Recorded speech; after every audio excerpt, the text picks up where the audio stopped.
はい、お世話になっております野良です。今回来ているのは新宿から京王線で5分という超好立に位置している笹塚です。住所でいうと渋谷区という超都心ですね。もちろん渋谷区の中では最安で住める街と言えます。笹塚はあんまり大きな街とは言えないんですけれども、駅周辺を歩いてみていきましょう。まず駅構内が賑やかな雰囲気ですよね。改札出口からまず京王クラウン街という商店街が伸びていますね。これは京王線のガード下沿いにいろいろなお店が並んでいるようです。まず一番目立つテナントで左手にお腹すいたっていういかにもおしゃれたスーパーが入ってますね。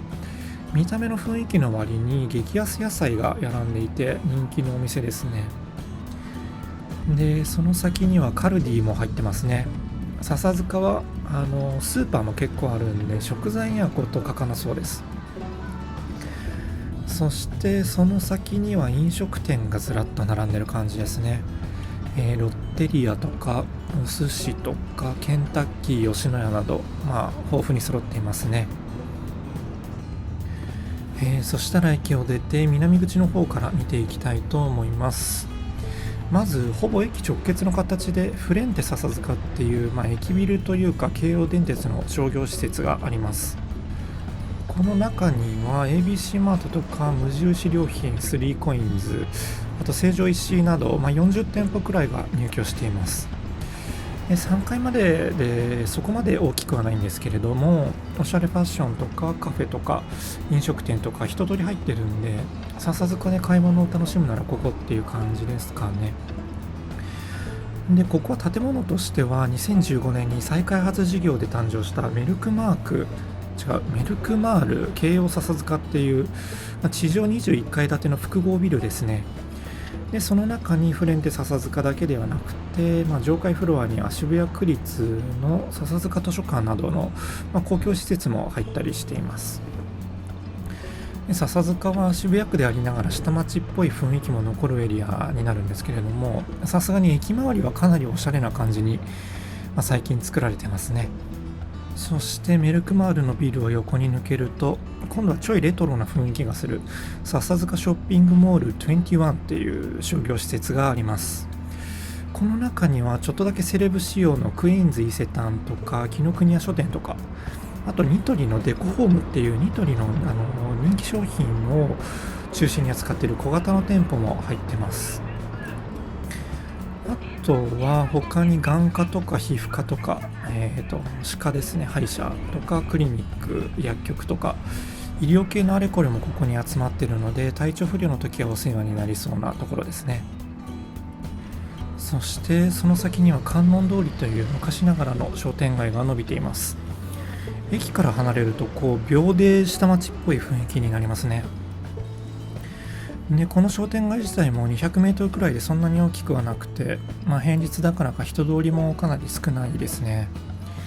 笹塚の中では飲み屋が充実しているので、夜は仕事帰りの人が、一杯やりに集まりそうではあります。じゃあこの辺で、笹塚の最大の強みである交通の便についておさらいしていくんですけれども、笹塚はご覧の通り京王線で新宿まで5分という超都心に位置しています。新宿、渋谷、原宿あたりはもう全部4キロ圏内なのでチャリで行き来できますし、過去の動画で紹介した若者に人気の高い下北沢なんかは歩いて20分ぐらいです。当然ながら笹塚がおすすめになってくるのは新宿とか渋谷っていった都心に通勤通学する人ですよね。都心勤務の激務のサラリーマンで、家はただ寝に帰る場所みたいな人には超便利な街だと言えますね。もし終電逃しても新宿だったらタクシーで1500円くらいで帰ってこれるんで、路線で見ると京王線と、あと新宿から先都営新宿線に直通の京王新線の2路線が通っていて、準特急、急行、快速、各駅停車などいろいろ止まるんで乗れる本数が多いっていうのもいいところですね。平日のラッシュ時なんかは3分おきくらいに電車が来るんで、電車が来る時間を気にしたりとかホームで待つっていうストレスもないですね。なんて話をしているうちにいつの間にか静かな住宅街になってますね。もう駅から数分も歩いたら住宅街って感じです。こっちは駅近でもかなり静かな家が見つかりそうな雰囲気ではありますね。で、笹塚の家賃相場について見てみるとこんな感じで、東京基準で見たら、安いわけではないですけれども、渋谷区内で言えばかなり安い方だと言えますね。渋谷区の全体平均だとワンルームとか 1K で10万超えてくるんで、それが笹塚だとワンルーム 1K8 万円台くらいで住めるんで、渋谷とか代々木とか恵比寿みたいな一等地と比べると、2万円くらい安い水準ですね、単身向けの部屋で。ただ単身向けのワンルーム 1K は安いですけれども、ファミリー向けになってくる 1LDK 以上になると一気に跳ね上がってくる感じではありますね。なので住むとしたら単身者向けの街かなっていう印象を、家賃相場で見ると受けますね。さっき言った激務のリーマンとか渋谷代々木恵比寿に住めない仮想の芸能関係者とかが住んでるような、イメージですかね。なんか昔ジャニーズの誰かがジュニア時代に住んでたっていう話をテレビかなんかで見たことがあります。なんかそういうイメージですね。で、こっちの南側は結構落ち着いた雰囲気ですけど、デメリットを挙げるとすると、笹塚には大きい公園がないっていうことですかね。子供をのびのび遊ばせるような場所がないですし、あとペットを飼ってたりする人も犬を散歩させる場所もないっていう感じですね。住宅街がほとんどを覆ってる分、治安は結構いいんですけどね。駅周りとかは夜遅くまで営業してるお店が多いんで、通りも明るいですし、おまわりさんの巡回も定期的に行われてるんで、そしたら今度は駅の北口側へ移動したいと思います。そんな大きい町じゃないんでサクサクと進みましょう。で、北口側にも駅前に笹塚テラスっていう、住居宿泊施設商業施設の複合ビルが新しくできました。ここ4階から7階が中長期の宿泊施設になっていて、笹塚って新宿渋谷に近いこともあってインバウンド需要を狙ったようですね。残念ながらコロナでインバウンド壊滅しちゃいましたけど。で、できた時は建物前にベンチとか座れるスペースもあったようですけど、現在はなんか工事中でした。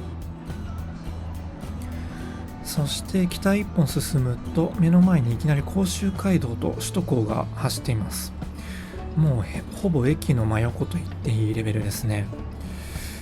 見た通り交通量が凄まじいんで、北口側の駅近物件とかは排気ガスとか騒音とか結構悩まされそうですね。うるさいし空気悪そうな印象を持っちゃいますね、どうしても。そして甲州街道を渡ると笹塚のメイン商店街にある笹塚10号通り商店街があります。ここは個人経営のお店がかなり豊富で、古くから営業しているような八百屋さんとか魚屋さんとか、飲食店とかも多く並んでいるんで、まさに地元の台所っていう感じですかね。そして入り口入ってすぐのところに結構テレビでもよく紹介されるメロンパンが有名なスイーツハウスっていう洋菓子店があります。1日1600個も売れたっていうメロンパンなんで、もうどうしても気になってちょっと買っちゃいました。焼きたてではなかったんですけれども、周囲がクッキー生地でコーティングされていて、普通のメロンパンと比べるとサクサク感がかなり強いっていうのと、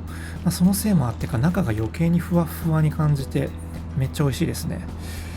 とにかく焼きたてが食いてえということで商店街に戻りますけれども、メイン通りといっても道もそんなに広くなくて人通りもそこまで多くないです。で、チェーン店も少なくて、なんか古き良き味わい深いようなお店が多いんで、食べ歩きとかグルメの発掘が好きな人には楽しいかもですね。グルメ番組とかがよく笹塚のここの商店街に来てるのを見ることもあります。ただ今時の若者が好きそうなカフェとか、レジャー施設っていうのは全然ねえなっていう印象ですね。若者はチャリ乗って渋谷とか新宿下北に行くし、特別笹塚に若者向け店舗を作る意味もっていう気もしますけどね。なので子供とか若者が遊ぶ場所は少ないですね。レジャー施設も少ないですし、ほとんど住宅街なんでファミリー層は多いですけど、子育てに向いてるかって言われると、ちょい悩みますね。土地柄、学校とかもめっちゃ小さいですし。では商店街を戻って甲州街道沿いを歩いてみるとサミットがありますね。笹塚は駅前にライフもあるし、商店街の中にはマイバスケットとかもあるんで、どの辺に住んでもスーパーには困らなそうです。サミットもライフも深夜1時まで営業してるんで、夜遅くなる激務リーマンの助けにもなりますね。そして甲州街道沿いにある長浜ラーメンを食べに来ました。店入るなり長浜ラーメンの独特な匂いが充満していて、一瞬うってなりますけど、ラーメンはうまいんだよな。でご飯も食べたので駅に戻りますけれども、同じ通り沿いには潰れないことで有名な笹塚ボールっていうボーリング場があります。ここ映画とか小説とかにも出てくるような古くから名の知れたボーリング場なんですけれども、あまたのボーリング場が時代の流れの中で潰れていった中で、どうして笹塚ボールだけ未だに潰れないのかっていうと、笹塚ボールって実はもうボーリング場ではなくて、ボーリングができるパーティー会場として人気になっているんですよね。笹塚ボールって有名シェフとか呼んで料理と酒の提供にめっちゃ力を入れていて、もうレストランなんですよね。でボーリング場もついてるんで、飲み食いしながら遊びも楽しめると。なんかそういう風にボーリング場っていうのはもうやめて、ボーリングができるレストランとしてポジショニングを変えたことで、なんと2018年には過去最高売上を出しているそうですね。なんかこれはもうビジネスの勉強になるようなお手本みたいな例ですね。はい、という感じで今回は笹塚駅周辺を歩いてみて回ってみました。ご覧の通り、そこまで大きな街を形成しているわけではないんで、街自体の充実度でいうとそこまで高いわけではないんですけれども、笹塚は新宿渋谷に超近いっていうポジションこそが最大の強みです。なので基本は渋谷とか新宿あたりの都心で働いていたり、生息していって、笹塚には寝に帰ってくるような人におすすめですね。超都心から4キロ離れるだけで家賃2万円くらい下がりますからね。あるいは笹塚でもちょっとまだ高いなっていう人は、京王線の急行でもう一個隣の明大前にまで下がるとさらに家賃が下がります。でその明大前は過去動画で紹介しているんで、笹塚と比較してみたい人はぜひ明大前の方もご覧ください。概要欄に URL を貼っておきます。で、動画をご覧の方で笹塚に住んだことあるっていう人はぜひ住み心地とか実際の感想をコメントいただけると嬉しいです。では今回はこの辺で終わりたいと思います。ネオでは。